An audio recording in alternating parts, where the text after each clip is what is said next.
Welcome back, everybody. It's Box Office Ricky, and today we're diving into a film I stumbled upon almost by accident.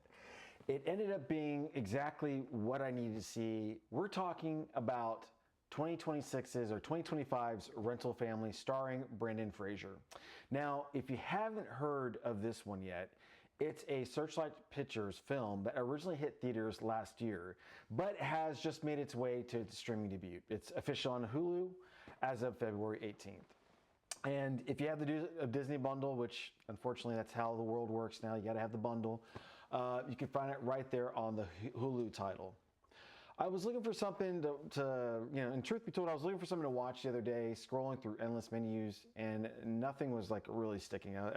I'd start a movie for 5 minutes and just would find myself not vibing with the film. And then when I came across this one, I saw Brendan Fraser's face on the thumbnail and thought, let's give this one a shot. I think I've heard some other people review this movie, and let me check it out. And let me tell you this, boy, am I glad I did. It is, the synopsis. Well, before that, let's type, let's go into the synopsis and the overall production about it. Okay.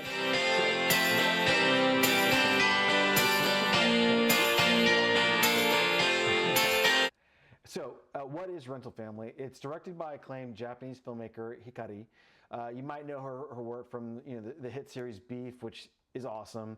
She actually spent years researching the real-life rental family industry in Japan, which, if you don't know, look it up. It's pretty crazy.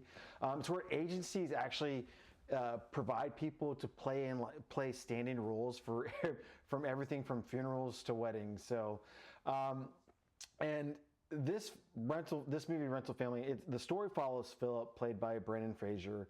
Philip is an American actor living in Tokyo who has just really had a rough go of it. He's been there for 7 years, but he's struggling to stay employed despite, desperate for any paycheck. He gets hired by this rental agency because he's an American in Tokyo, which kind of stands out, and he's a hot commodity for specific roles. So he has to use those acting chops to be whatever for these different families that need him. Back to me. Sorry about that. And so I got to be honest. I had a really deep connection with this film. It's a personal connection for me. I've got a Japan trip coming up, and the movie just seemed like the movie was incredibly timely for me. My family and I are actually headed to Japan this July. I've been deep in the woods of learning about Japan in preparation for our trip to Tokyo.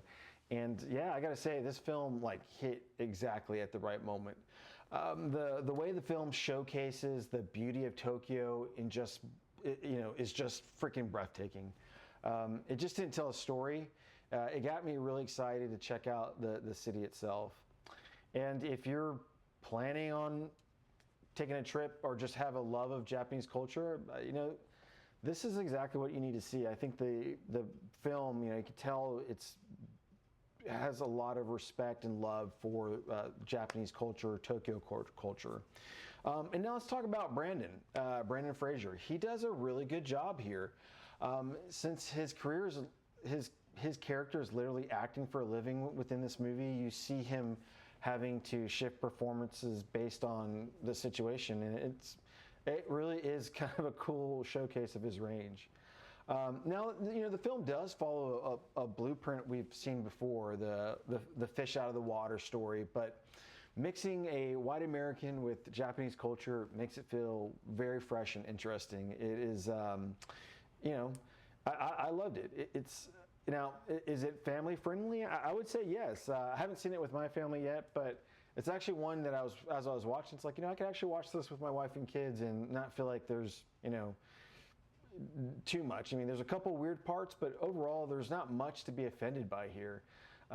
It's a cool story. It really came out of left field for me. So, final verdict. Would I recommend Rental Family? Absolutely. Yeah, go check it out on Hulu. I loved it. It's an easy watch. Brendan Fraser, love Brendan Fraser from The Mummy, from Encino Man. Just, it's great to see Brendan Fraser in movies these days, and it's really, I don't know, I enjoyed it. So that's it for today's review. This Friday, actually, I got a big one coming up. I'm going to be reviewing Scream 7. Can you believe there's 7 Scream movies coming up? And in fact, I'm currently watching Scream 6 right now in preparation for that. And so far it's okay. It's not my favorite, but I do love the original Scream, so it's kind of like I feel a little bit obligated to kind of keep watching those films.